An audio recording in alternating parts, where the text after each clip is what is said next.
탐나는 인생으로 이끌어줄 오늘의 탐나는 책 생에 감사해. 지은이 김혜자, 출판사 수호서재.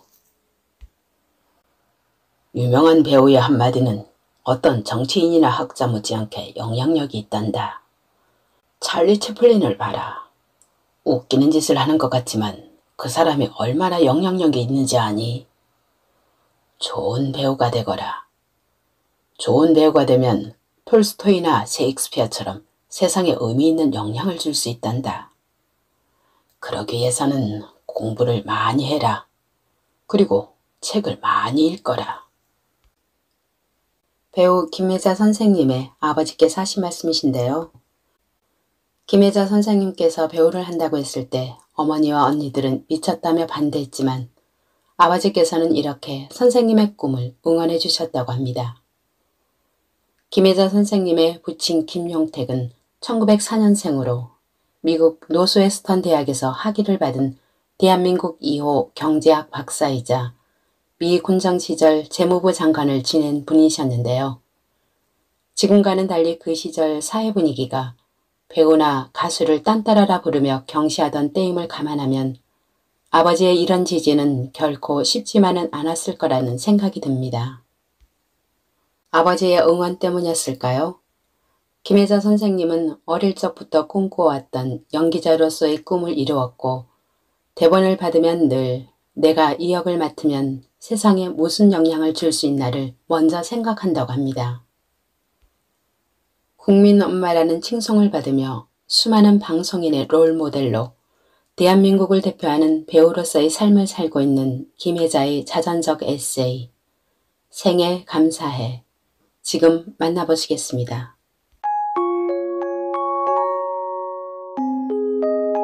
내가 태어나기 직전 아버지는 높은 연단에 서서 많은 군중의 박수를 받는 꿈을 꾸었습니다.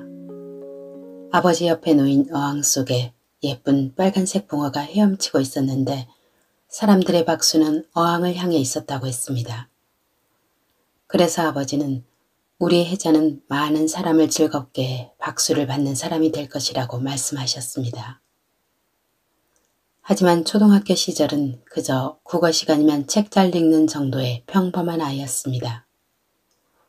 5남매 중 셋째로 태어나 부모의 사랑이나 간섭을 모르고 살아서 어려서부터 웬만한 일들은 혼자 생각하고 혼자 해결했습니다.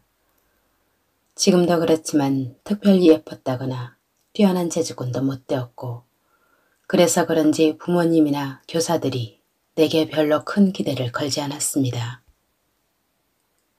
나는 고등학교 때부터 영화를 미치도록 좋아해서 거의 하루도 거르지 않고 영화를 봤습니다. 수업 시간이 왜 그렇게 지루했던지 학교가 끝나는 종이 울리기 무섭게 감옥에서 풀려난 기분으로 뛰어나갔습니다. 영화관에 가서도 보았고 텔레비전이 AFKN에서 틀어주는 흑백 영화로도 보았습니다. 영어 대사를 이해할 수 없으면 영상만으로도 보았습니다. 엘리자베스 테일러, 에바 가드너, 라나 터너, 오드리 헵번, 진 피터스, 마릴린 먼로, 앤 박스터, 잉그리드 버그먼, 데보라 카, 진 시몬스. 이런 여배우들의 얼굴 표정에서부터 발끝 움직이는 것까지 내 머릿속을 온통 사로잡았습니다. 그 어떤 영화보다도 안소니 퀸과 줄리에타 마시나 주연의 길, 로버트 테일러와 비비안 리가 주연한 애수는 나의 인생 영화였습니다. 대학교 2학년 겨울방학 때 KBS 탤런트 공채 1기생으로 뽑혀 연기자가 되었습니다. 하지만 열정만 가득했지 연기의 기초가 없었습니다. 손끝 하나 움직이는 것도 무서웠습니다. 그래서 아버지의 말씀대로 촬영이 없을 때는 열심히 책을 읽었습니다. 세계문학 전집을 방에 가져다 놓고 한 권씩 읽어나갔습니다. 그 밖에도 명작 소설, 추리소설 등 하루 한 권 책을 읽어야 내 할 일을 다 한 것 같았습니다. 책을 읽고 있으면 너무 행복했습니다. 이때 톨스토이의 부활, 전쟁과 평화, 안나 카레니나를 끝까지 다 읽었는데 얼마 전 톨스토이 성공자인 대학 교수가 그 작품들을 끝까지 다 읽은 사람이 드물다고 해서 놀란 적이 있습니다. 어려워도 끝까지 읽어내려고 했습니다. 내가 읽지 않은 책은 책꽂이에 꽂지 않는다는 생각으로 읽었습니다. 왜 이렇게 썼을까 하면서도 읽었고 무슨 소리인지 모르면서 읽었습니다. 손에서 책을 놓지 않았습니다. 도스토옙스키의 죄와벌을 읽고는 몇 날 며칠 동안 잠을 설쳤습니다. 죄는 무엇이고 벌은 무엇일까? 내 기준의 죄는 무엇이고 신의 기준에서 벌은 무엇일까? 그렇게 문학작품은 나에게 사고할 재료를 주었습니다. 그리고 대본을 받으면 시놉시스를 보면서 내가 이 역을 맡으면 세상에 무슨 영향을 줄 수 있나 그런 생각을 먼저 하게 되었습니다. 아버지가 나에게 준 가르침이 그것이었습니다. 내가 맡은 배역이 아무리 인생이 속박해서 고통받는 역이라 해도 그 속에서 바늘기만한 희망이 보이는가 그것이 내가 작품을 선택하는 기준이었습니다. 주인공의 삶이 밑바닥을 헤매어도 그곳에 희망이 있나 그 희망을 연기할 구석이 있나 내일의 이야기가 혹은 그 다음이 보이는가 끝없는 절망 속에서 이 여자가 그냥 죽음을 선택해버리나 그렇지 않고 아무리 힘든 상황 속에서도 한 줄기 빛이 어디엔가는 있나 그것을 찾고 그것을 연기하려고 노력했습니다. 조금 거창한 말이 될지 모르지만 나의 연기 생활은 유치원 시절부터 시작했습니다. 최초로 무대에 선 것이 6살 때 일입니다. 유치원 선생님 추천으로 연세대 세브란스 의학전문학교 학생들의 연극 공연에서 아역을 맡았습니다. 그 역을 할 아이를 찾기 위해 유치원마다 다녔던 모양입니다. 내가 다니는 유치원에도 왔는데 얼굴이 예쁘장하고 엄마 하고 부르는 것도 조금 다르게 들렸는지 내가 뽑혔습니다. 아직도 제목이 잊히지 않는데 생애재단이라는 연극으로 개에게 물려 공수병에 걸려 죽는 아이 역이었습니다. 시공간 극장에서 했고 17살 차이 나는 언니가 나를 데리고 다녔습니다. 극중 아이 이름도 혜자였습니다. 마지막에 목이 말라서 물 하면서 죽어가는 연기를 하니까 얼마나 실감이 났던지 관객들이 혜자를 죽이지 말라 하고 아우성을 쳤다고 합니다. 언니는 그때부터 내가 배우가 될 줄 알았다고 했습니다. 그 연극이 끝나고 늑막염에 걸렸습니다. 유치원 미끄럼틀을 타고 내려오다가 밑으로 떨어진 탓도 있겠지만 어린 나이에 열심히 한 연극이 끝난 후유증이 더 컸습니다. 내 몸 안에서 들어와 사지를 작동해주던 극중 인물을 떠나보내자 살아 움직일 동기가 사라지니 맥을 놓은 것입니다. 그 일이 나도 모르게 무의식적인 습관이 되었습니다. 한 작품이 끝나면 맥이 풀려서 쓰러지고 그 다음 작품을 시작하면서 다시 살아났습니다. 그렇다 보니 과거 모든 작품에 대한 나의 회상은 언제나 그 작품 제안받았을 때 몹시 아픈 상태였는데 로 시작하게 됩니다. 새로운 작품은 나에게 신이 매번 주시는 살아야 할 이유가 되어주었습니다. 1983년 방영되었던 드라마 갓난이의 양부모로 출연했을 때 일입니다. 세월의 경량 속에 제작된 갓난이는 60%라는 높은 시청률을 기록했습니다. 정혜선 배우가 갓난이 할머니로 명연기를 펼쳤습니다. 나는 갓난이의 양어머니 역을 맡았습니다. 하루는 드라마에서 입을 의상을 빌리러 가다가 빙판에 미끄러져 넘어지고 말았습니다. 가로등 있는 골목길이었고 부츠를 신고 있었는데 뼈 부러지는 소리가 3번 났습니다. 그 순간 나 다리 부러진다 하고 생각했습니다. 깜깜한 길이었고 아무도 없었고 다리가 부러져 움직일 수가 없었습니다. 휴대폰이 있던 시절이 아니었습니다. 마침 지나가는 한 남학생이 있어서 소리쳐 불렀습니다. 학생, 이리 좀 와봐요. 내 얼굴 좀 봐봐요. 나 누군지 알아보겠어요? 학생이 다가오더니 가로등 불빛으로 잘 보였는지 나를 금방 알아보았습니다. 나 다리가 부러진 것 같아요. 나 좀 도와주면 안 될까? 저기 약국이 있는데 거기까지만이라도 부축해서 데려다 줘요. 학생이 놀라서 나를 부축해 약국까지 데려다 주었습니다. 거기서 부추 찍고 금방 퉁퉁 부어오른 다리를 응급처치하고 병원에 실려갔습니다. 지금도 오른쪽 종아리 중간쯤 흉터가 있습니다. 결국 다리가 부러져서 갓난이는 일부 방영 중에 죽는 것으로 하차했고 전원일기는 극 중에서 실제로 다쳐서 병원 다니는 것으로 연기를 했습니다. 다른 배우들과 연출가에게 너무 미안했습니다. 내 연기 인생에서 중도 하차한 것은 그때가 유일합니다. 그때 골목길에서 나를 도와준 학생이 훗날 신문에 이런 내용의 글을 기고했습니다. 내가 고등학생 때 골목길을 걸어가는데 김혜자 씨가 빙판길에 넘어져서 학생, 나 좀 도와줘요 하고 나를 불러 세웠다. 약국까지 모셔다 드리고 약국으로 동네 의사분이 오셔서 김혜자 씨를 모셔가서 치료했다. 그리고 나는 의대를 갔다.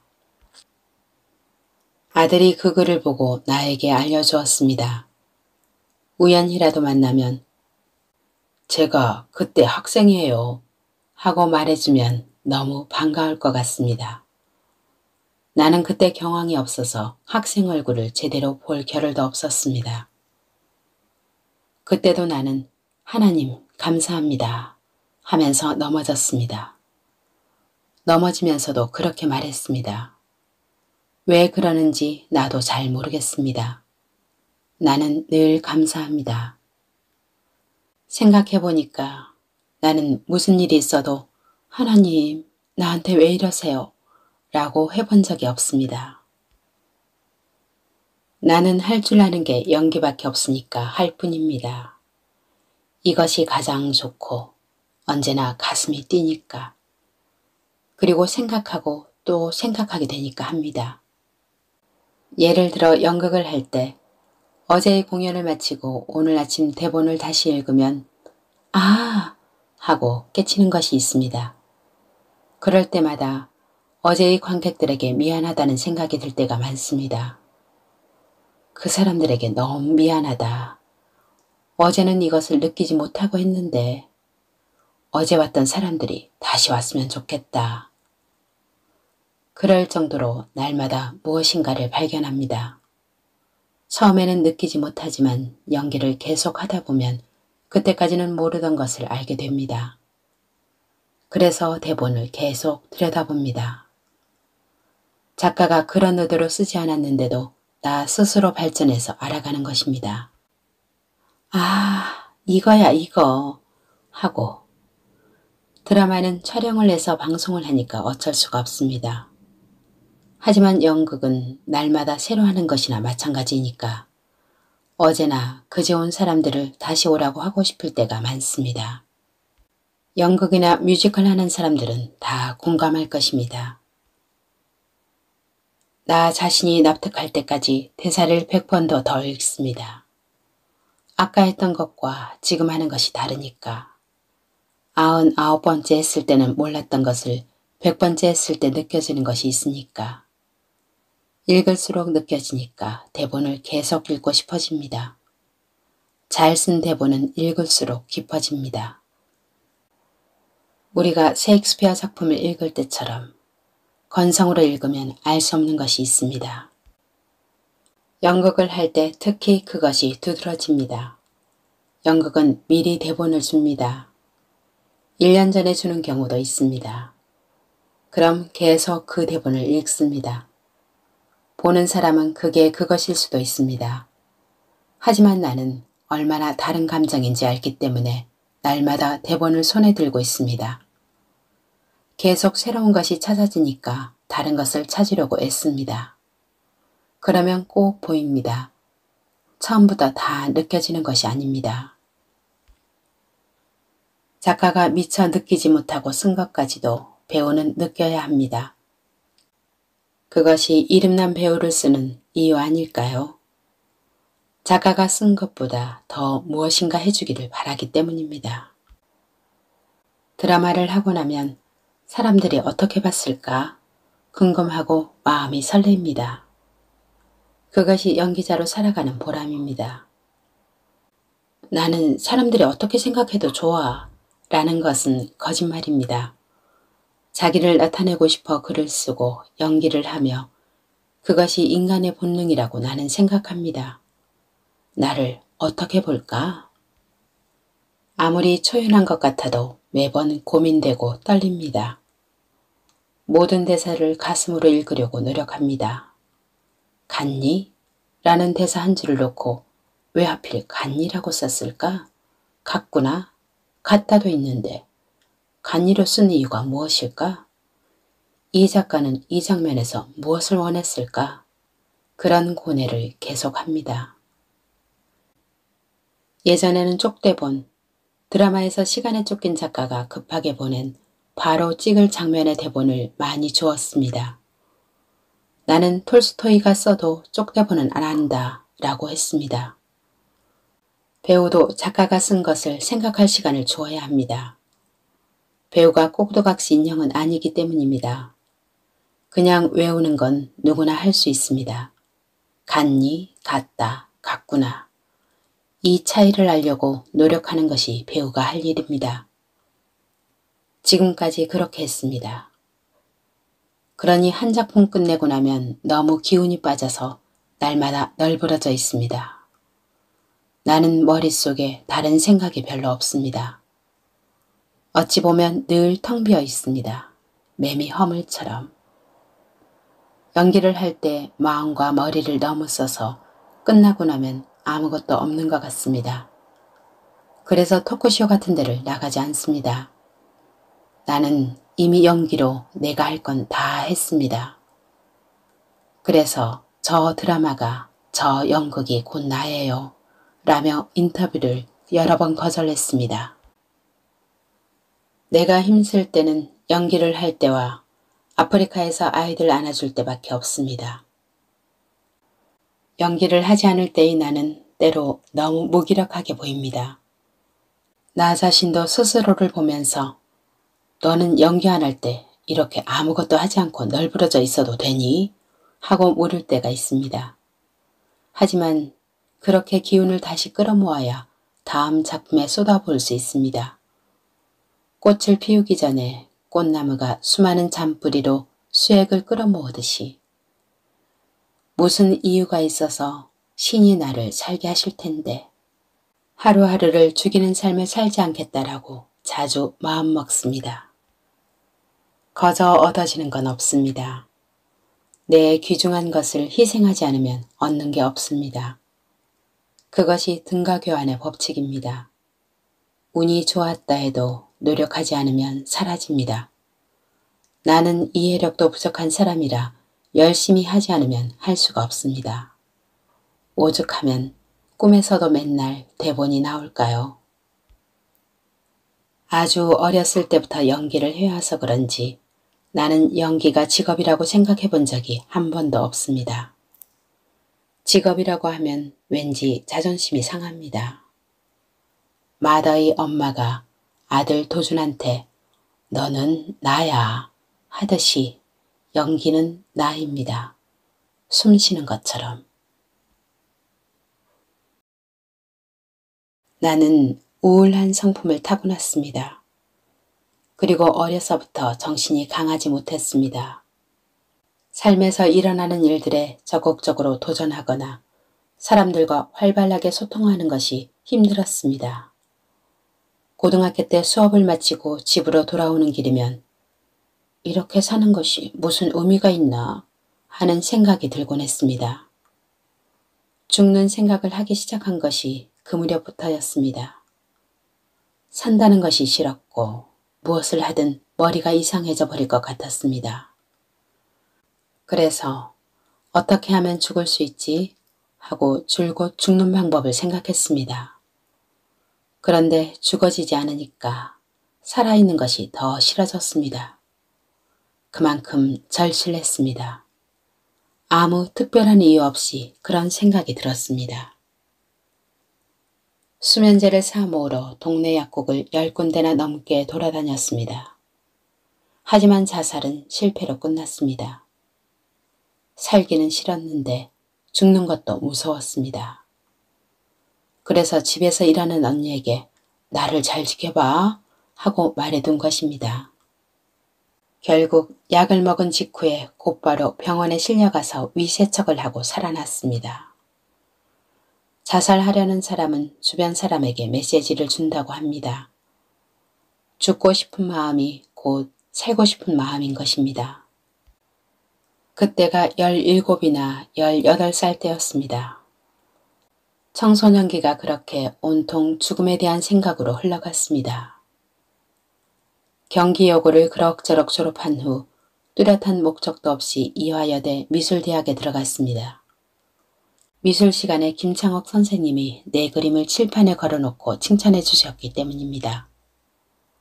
돈을 벌겠다든가 유명한 화가가 되겠다는 야망과는 거리가 먼 채 따뜻한 햇살 아래서 풀레어 맞기나 즐겼고 여전히 혼자서 영화관에 다녔습니다.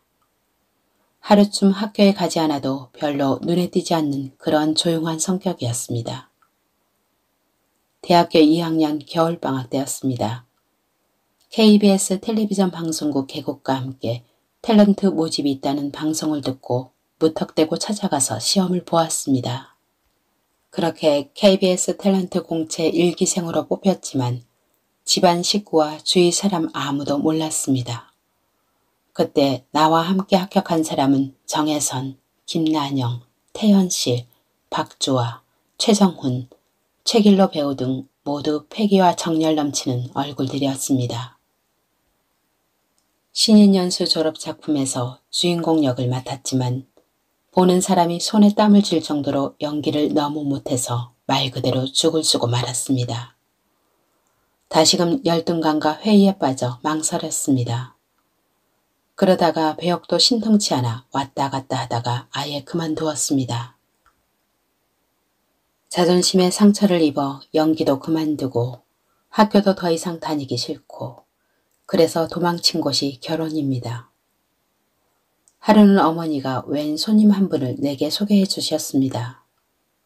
줄이 곱게 선 공군 제복 때문이었는지 믿음직스런 남자의 인상이 강하게 와닿았습니다. 대학 생활도 그다지 재미없고 하루하루가 지루해 커다란 변화를 기대하며 보내고 있을 때였습니다.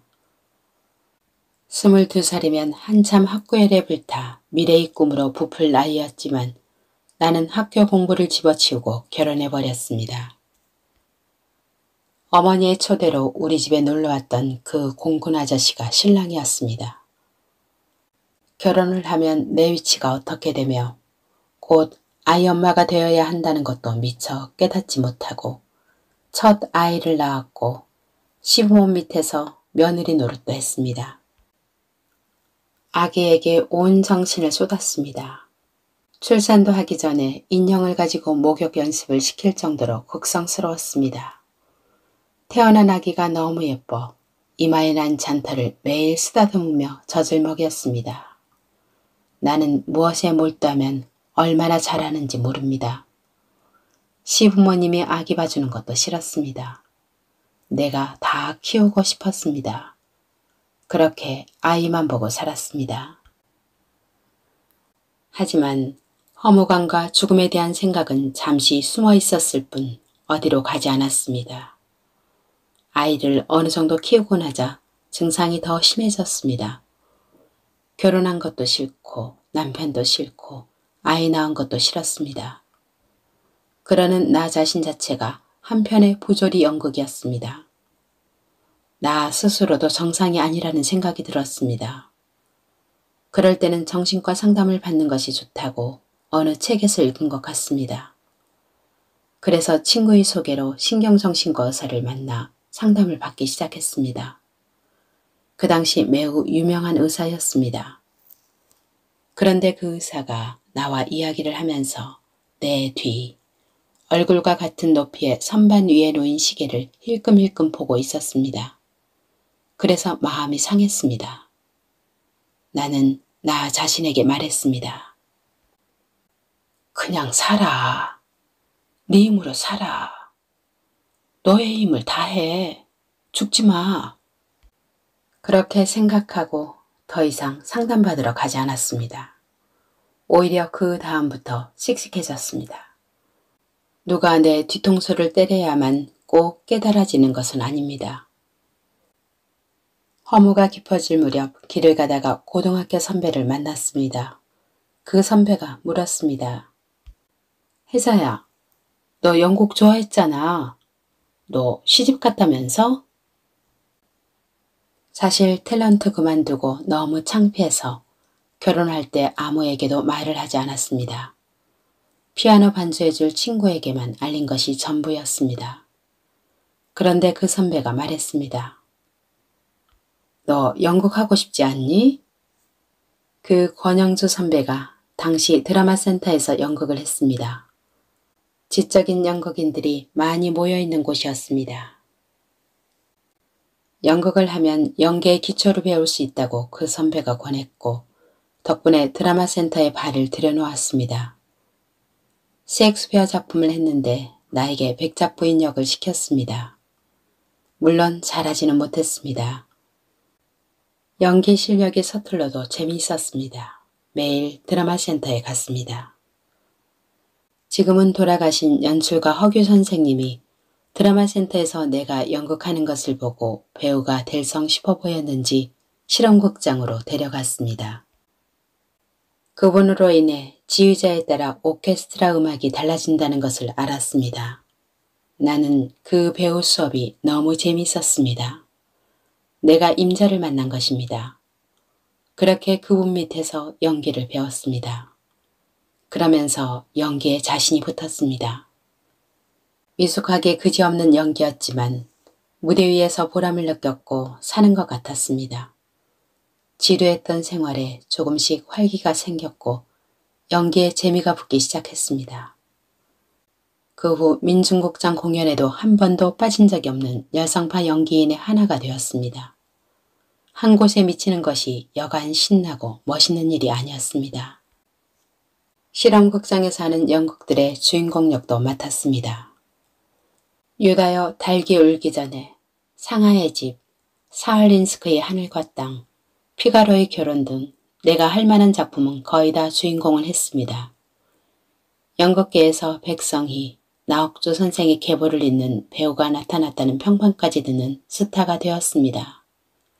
끼를 가지고 있었는데 발년이 안 되었다가 정식으로 교육을 받으니까 밖으로 나온 것입니다.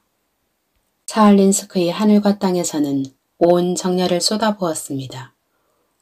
얼마나 열연을 했던지 마지막 공연날 막이 내리자 허탈감에 빠져 무대를 떠나고 싶지 않았습니다. 연극 속에서 나의 인생을 다 살아버린 것 같았습니다. 이 작품으로 한국 연극영화상 여자연기상을 수상했고 문화대상 여자연기상도 받았습니다. 함께 KBS 탤런트 공채에 합격한 배우들이 브라운관에서 두각을 나타내고 텔레비전 연속곡이 활발해지자 무대 연기인들도 하나둘 그쪽으로 옮겨가기 시작했습니다. 나도 4년 동안 연극에 몰두하며 살다가 다시 KBS TV에 나갔지만 이미 정상의 길을 걷고 있는 동기 탤런트들을 보면서 심한 좌절감이 들었습니다. 화려한 조명을 받으며 커져가는 그들을 의식하면 화제의 대상도 되지 못한 나는 얼마나 초조했는지 모릅니다. 그럴 때마다 내면적인 연기가 더 중요한 거야 하면서 자꾸만 초라해져가는 자신을 위로했습니다. MBC 방송국에 개국하면서 스카우트되어 본격적으로 텔레비전 드라마를 하게 되었습니다. 딸을 임신한 채 개구리 남편이라는 드라마를 시작했는데 나를 쓰려고 극중 인물도 임신한 것으로 설정해서 배가 부르는 과정과 병원에서 퇴원하는 모습까지 찍었습니다. 해산하고 사흘 만에 엄동설안에 야외 촬영을 나가는 나를 보며 시어머니가 걱정했던 기억이 납니다. 심한 입덧과 과로로 내 몸은 극도로 쇠약해졌건만 마음은 하늘을 나는 듯 부풀어 올랐습니다. 내 몸이 약해져 가는 것을 즐기고 있는 듯 했습니다. 죄송스럽게도 가끔씩 나는 두 아이의 엄마라는 것, 그리고 아내와 며느리 위치를 까맣게 잊고 배우 김혜자로서만 있고 싶은 순간을 자주 갖게 되었습니다. 칭얼대는 두 아이가 나 혼자만의 세계를 방해하면 아이들한테서 도망가 골방으로 숨어버렸습니다. 정말로 혼자이고 싶을 때가 많았습니다. 엄마와 아내로서는 완전히 낙제점이었습니다. 첫 드라마 개구리 남편은 많은 화제 속에 끝을 맺었습니다. 극중인물로 만삭의 여인이었던 나는 아기를 낳을 때까지, 그리고 낳고 나서 일주일도 안 된 채 시청자 앞에 부은 얼굴을 내보여야 했습니다. 이런 나에게 사람들은 동정을 보내기도 했고 불편한 몸을 이끌고 열의에 차서 하는 것을 보며 찬사를 보낸 사람도 있었습니다. 어떤 분은 아무리 연기가 좋지만 너무하다고 비난했습니다. 사실 나의 사생활을 그대로 드러내 놓으면서까지 출연하고 싶지는 않았지만 그 당시 주위 환경이 이를 거부할 수 없게 했습니다.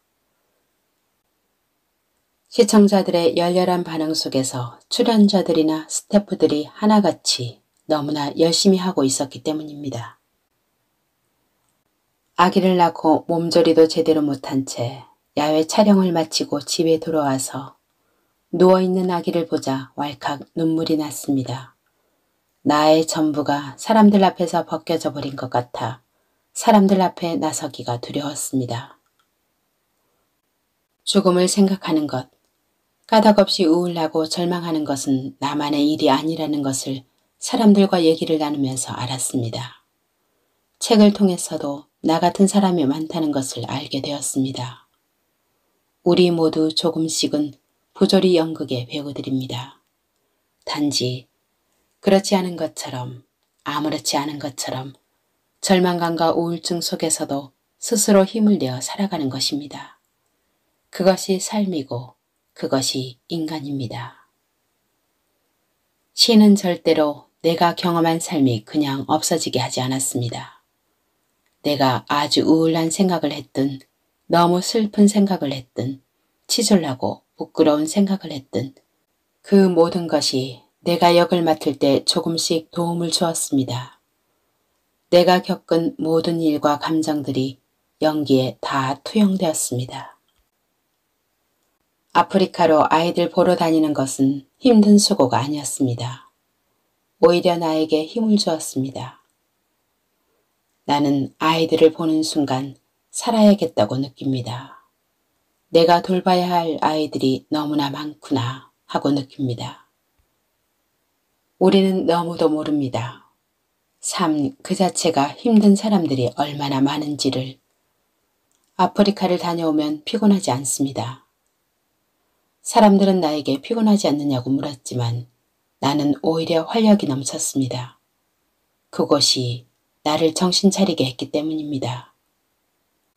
늘 삶의 한쪽에 죽음이 함께했습니다. 신이 나를 그런 사람으로 만드셨습니다. 그리고 그 허무에 더 깊이 빠지기 전에 다음 작품에 온 힘을 다해 매달리게 되었습니다.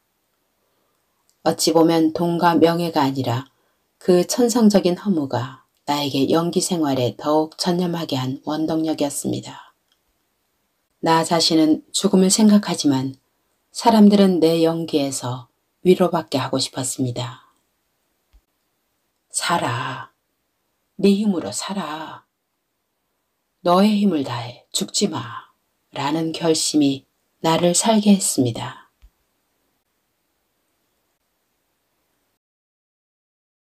눈이 부시게는 한 여자의 일생을 그린 드라마입니다. 김석윤 연출자가 이 작품을 김혜자 헌정 드라마라고 했습니다. 그럼 나 죽어야 해요? 하고 물었더니 산 사람에게도 헌정합니다. 하며 웃었습니다. 내가 한 대사 중에 방영후 유명해진 70대에 비로소 알게 된 것들이라는 제목의 대사들이 있습니다. 노인들의 모습을 흉내내며 노인들 보면 꼭 슬로모션 걸어놓은 것 같지 않아? 횡단보도 같은 거 건널 때 보면 말이야. 하면서 웃는 25살 친구들인 현주와 상은에게 극중의 혜자가 말합니다. 너희가 뭘 알아? 무릎이 안 좋아서 그렇게 걷는 거야. 마음으론 벌써 100m 뜀박질 했어. 너희들한테는 당연한 거겠지만 잘 보고 잘 걷고 잘 숨쉬는 거 우리한텐 그게 당연한 게 아니야. 되게 감사한 거야. 너희가 그걸 알아? 사람들이 이 장면을 많이 공유한다고 들었습니다. 갑자기 찾아온 70대를 받아들이기로 한 혜자가 가장 먼저 한 일은 체력 테스트입니다. 몇 걸음만 걸어도 숨이 차고 달리기는 아예 불가능합니다. 젊을 때는 살만할 때는 잘 모릅니다. 꼭 걸어봐야만 합니다. 신이 그렇게 만들어 놓으셨습니다. 인생에는 언젠가 걷는 것에 감사하고 숨쉬는 것에 감사하고 매사에 감사할 날이 찾아옵니다. 또 하나의 대사는 무한한 가능성을 가진 청춘이지만 현실은 백수였던 25살의 혜자가 70대가 되어서야 시간의 소중함을 느끼고 나서 하는 말입니다. 아무것도 하지 않는 잠방을 하고 있는 영수와 그것을 보고 있는 영수TV 시청자들을 보고 혜자가 말합니다. 늙는 거 한순간이야. 너희들 이딴 잉여인간 방송이나 보고 있지? 어느 순간 나처럼 된다? 나도 몰랐어. 내가 이렇게 늙어버릴 줄. 극중 대사만이 아니라 정말 그렇습니다. 나도 몰랐습니다. 내가 이렇게 늙어버릴 줄. 준비할 시간도 없이 누구나 갑자기 늙어버린다는 걸 깨닫지 못했습니다. 인생은 곧 시간이기 때문에 그 시간을 소중히 여기지 않는 사람은 자기 인생을 소중히 여기지 않는 것입니다. 기자가 되는 것이 꿈이었으나 모든 꿈이 과거형이 되어버린 준하가 젊은 혜자와 포장마차에서 소주를 마시던 때를 회상하는 장면이 있습니다. 우동 국물 위에 뜬 기름띠를 보면서 무지개가 떴다며 혜자는 호들갑을 떱니다. 그러면서 오로라에 대해 말합니다. 너 그거 알지? 북극에 가면 오로라 볼 수 있는 거. 나는 꼭 오로라 보러 갈 거다. 이렇게 시베리아 횡단 열차를 타고 내 생각엔 오로라는 에러야, 버그, 작동 오류. 내가 옛날에 어디선가 읽어봤는데 오로라는 원래 지구 밖에 있던 자기장인데 어쩌다 보니 북극으로 흘러들어왔다는 거야. 그 말인즉슨 조물주가 의도한 대로 만들어진 게 아니라 어쩌다 보니 만들어진 에러다 이거지. 근데 너무 아름다운 거야. 그 에러가. 에러인데도 에러도 아름다울 수 있어. 눈물 나게. 나는 오로라를 만나는 순간에 막 울 것 같아. 와, 오로라다. 너무 사랑스러울 것 같아. 눈이 부시게가 끝나고 얼마 안 지나서 한 여성에게서 전화가 왔습니다. 자신이 코오랑사의 전무라고 소개하면서 나를 한번 만나면 좋겠다고 했습니다. 그래서 우리 동네의 어느 호텔 커피숍에서 만났습니다. 나이가 많은 사람인 줄 알았고 방송국에서 본 전무는 거의 남자라서 여자가 전무라는 것도 조금 낯설었는데 젊고 활기찬 여성이었습니다. 말단 사원부터 시작해 전무의 자리까지 올라갔다고 합니다. 그녀의 이야기가 무척 재미있었습니다. 처음에는 모두가 자기를 우습게 알았는데 정말 열심히 일해서 인정받았다고 했습니다. 그녀는 코오롱사의 패션 디렉터로 활동 중이라고 했습니다. 말하자면 여행 가거나 산에 갈 때 입는 옷차림을 촬영하는 것입니다. 그러면서 나에게 상품 모델 제의를 했습니다. 그래서 내가 웃으며 말했습니다. 그 컨셉이 나하고 어울려요? 그랬더니 그녀가 말했습니다. 선생님하고는 뭐든지 어울려요. 그 말이 기분 좋았고 그래서 하자고 했습니다. 그렇게 해서 아이슬란드에 가서 오로라 보는 광고를 찍었습니다. 그 전무가 눈이 부시게를 본 것입니다. 거기서 젊은 해자가 오로라 보고 싶다고 말하는 것을 듣고 나를 데리고 오로라 보러 가는 광고를 찍으면 좋겠다고 생각한 것입니다. 젊었을 때 오로라 보러 가고 싶다고 그러셨죠? 그걸 찍을 거예요. 연약한 배우의 떨리는 눈동자에 담긴 진짜 여정을 만들고 싶다고 했습니다. 꿈을 이루는 것만이 중요한 게 아니라 그 꿈을 향해 자신을 믿고 걸어가는 것이 중요하다고 말하는 배우의 진심이 전달됐으면 하는 바람이라고 했습니다. 그 말을 듣고 너무 가슴이 뛰었습니다. 세상에 이런 사람이 있다는 게 놀라웠습니다. 이런 참신한 아이디어를 생각해내는 사람이 있다는 게. 스포츠웨어 모델들은 전부 키 크고 늘씬한 젊은 배우들입니다. 그런데 눈이 부시게를 보고 나를 오로라 보러 가는 모델로 하면 좋겠다고 영감을 받은 것입니다. 그녀의 이야기를 들으면서 너무 멋있다 이 여자 하고 생각했습니다. 그녀의 제의에 나는 너무 감동스럽다고 말했습니다. 나는 감동한 것은 솔직하게 말합니다.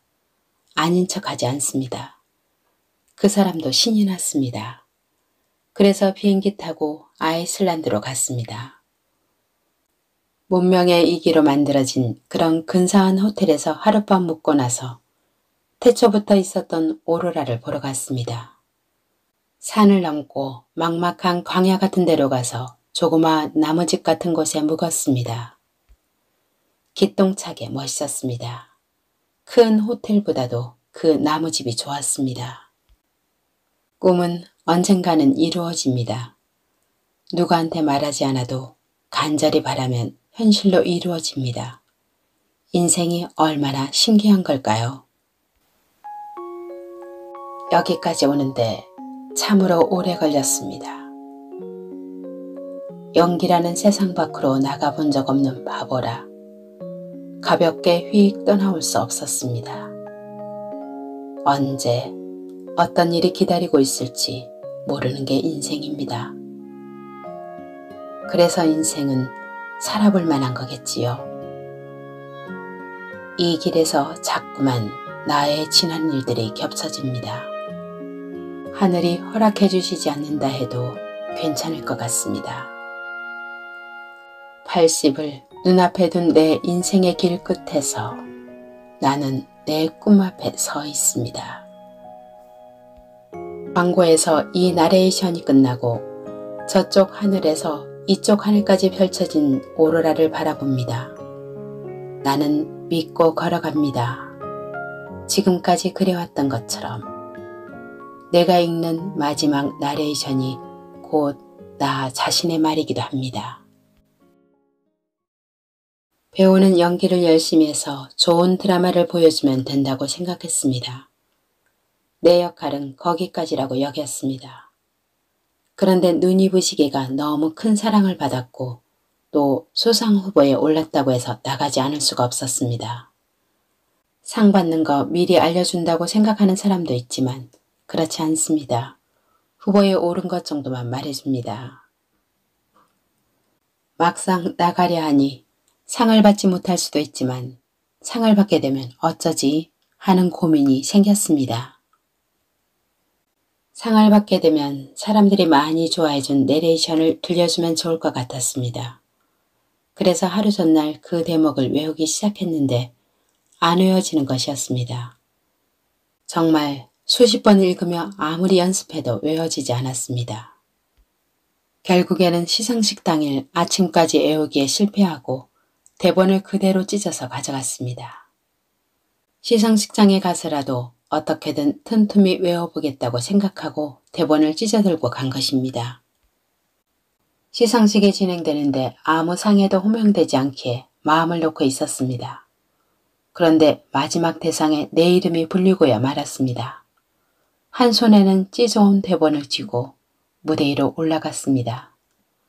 상패를 들고 꽃다발을 들고 대본 쪽지를 펼쳐 부산스럽고 어수선하게 내레이션을 읽었습니다. 돌아보니 무척 창피했습니다. 종이를 떨어뜨리기도 하고 집어들기도 하고 어수선했던 그때의 내가. 그렇게 부산스럽고 수선스러웠지만 그 자리에 있던 많은 분들이 눈물을 흘렸습니다.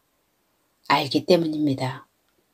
우리 삶이 때론 불행하고 때론 행복하다는 것을, 삶이 한낱 꿈에 불과할지라도 그래도 살아서 좋다는 것을, 이 세상에 태어난 이상 우리는 삶을 누릴 자격이 있다는 것을. 대본을 쓴 이남규, 김수진 작가에게 허락을 받아 이곳에도 옮겨놓습니다. 내 삶은 때론 불행했고 때론 행복했습니다. 삶이 한낱 꿈에 불과하다지만 그럼에도 살아서 좋았습니다. 새벽의 쨍한 차가운 공기, 꽃이 피기 전 부는 달큰한 바람, 해질 무렵 우러나는 노을의 냄새. 어느 하루 눈부시지 않은 날이 없었습니다. 지금 삶이 힘든 당신, 이 세상에 태어난 이상 당신은 이 모든 걸 매일 누릴 자격이 있습니다. 대단하지 않은 하루가 지나고 또 별거 아닌 하루가 온다 해도 인생은 살 가치가 있습니다. 후회만 가득한 과거와 불안하기만 한 미래 때문에 지금을 망치지 마세요. 오늘을 살아가세요. 눈이 부시게. 당신은 그럴 자격이 있습니다.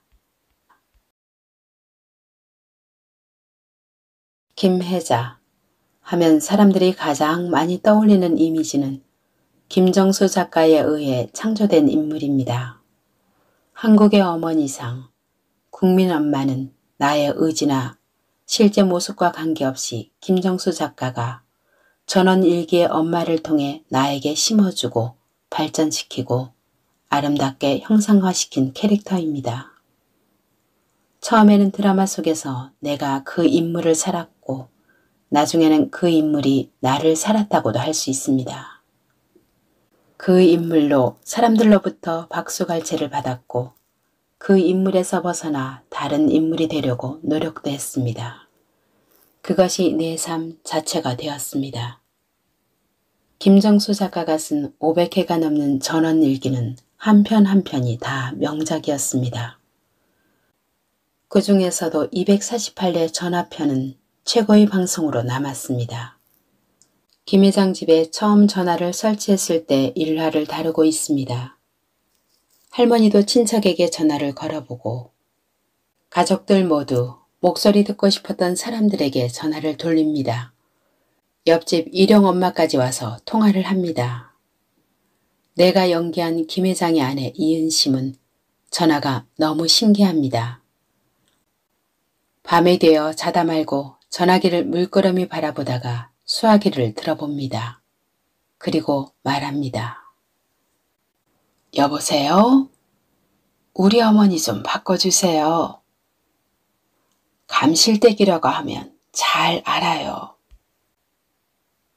마침 그날이 친정엄마 제삿날이어서 죽은 엄마에게도 전화를 걸 수 있을까 싶어 전화기를 들고 말합니다. 다이얼을 돌리지 않아 아무 소리도 나지 않는 전화기 저편으로 엄마를 불러봅니다. 가르마 반듯한 머리가 얌전하시고 맵시가 날씬하시고 왼손 손톱 한 개가 짜게지신 양반이에요. 우리 어머니 좀 바꿔주세요. 못 찾으면 소식이라도 좀 전해주세요. 막내딸 은심이가 아들 낳고 딸 낳고 잘 산다고. 아무 걱정 마시라고. 그 소리 꼭 좀 전해주세요. 향남리 사시던 울어머니 감실댁이에요. 은심이가 꼭 한번 보고 싶다고. 깜깜한 데가 아니었으면 좋겠어요. 추운 데가 아니었으면 좋겠어요. 우리 어머니 계신 데가. 일찍 시집 와서 엄마가 너무 그리운 여자입니다. 순수한 사람이니까 죽은 엄마에게도 전화를 걸 수 있을까 싶습니다. 정말 비현실적이고 꿈 같은 이야기지만 나는 그 씬이 너무 좋았습니다.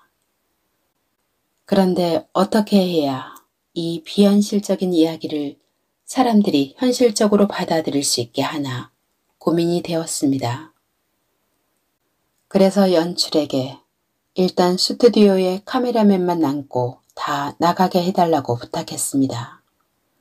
그 씬을 위해서 스튜디오의 많은 사람들이 숨도 쉬지 않고 있었습니다.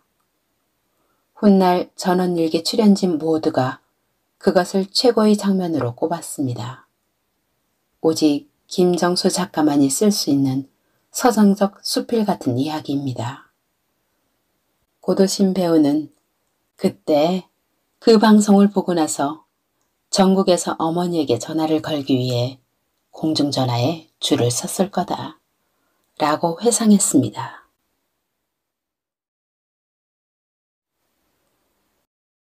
배우로서 나이가 든다는 것은 서글픈 일이지만 살아있는 동안 끊임없이 나를 바칠 무언가가 있다는 것만큼 행복한 일은 없습니다. 젊은 시절로 다시 돌아가고 싶으냐는 질문을 받곤 합니다. 그 모든 괴로움과 번민이 다시 반복되기를 원하느냐는 질문처럼 들려서 웃곤 합니다. 나는 커튼콜만 남았다고 오래전부터 생각했습니다. 그래서 디어 마이 프렌즈를 할 때도, 눈이 부시게를 할 때도, 우리들의 블루스를 할 때도 이것이 나의 마지막 커튼콜 작품이라는 생각으로 혼신을 바쳐서 했습니다. 언제나 막차를 타는 심정으로 카메라 앞에 섰습니다. 나는 원로 소리를 듣는 것이 싫습니다. 그 말이 내 귀에는 슬프게 들립니다. 원로가 무엇인가요? 이 바닥에서 이제 늙었다는 것이 아닌가요? 이제는 실수하면 만회할 기회가 별로 없는 나이입니다. 매일 나를 돌아보고 반성하면서 삽니다. 배우로서 마지막 생을 잘 끝마치고 싶습니다. 인생 고비 때마다 이만하면 감사하다며 나를 다독였습니다. 배우는 죽지 않으면 연기해야 합니다. 누구도 내 역할을 대체할 수 없으니까. 대중에게 늘 그리운 배우로 기억되고 싶은 것이 소망입니다. 연기 외에 다른 것은 아무것도 모르는 나. 연기하는 것, 아프리카 아이들을 위해 봉사하는 것, 두 가지만으로도 벅찹니다. 둘 다 잘 마무리하고 싶습니다. 인생은 기억할 단 하루만 있으면 된다고 하는데 많은 아름다운 기억들로 빛나고 있습니다. 참으로 감사한 생을 살았다 생각합니다. 나는 참 축복받은 배우이구나 합니다. 언제까지가 나의 삶일지는 모르지만 남은 삶도 내가 할 수 있는 데까지 성실하고 아름답기를 바라봅니다. 그래해 주시기를 신께 기도하며 창을 닫습니다.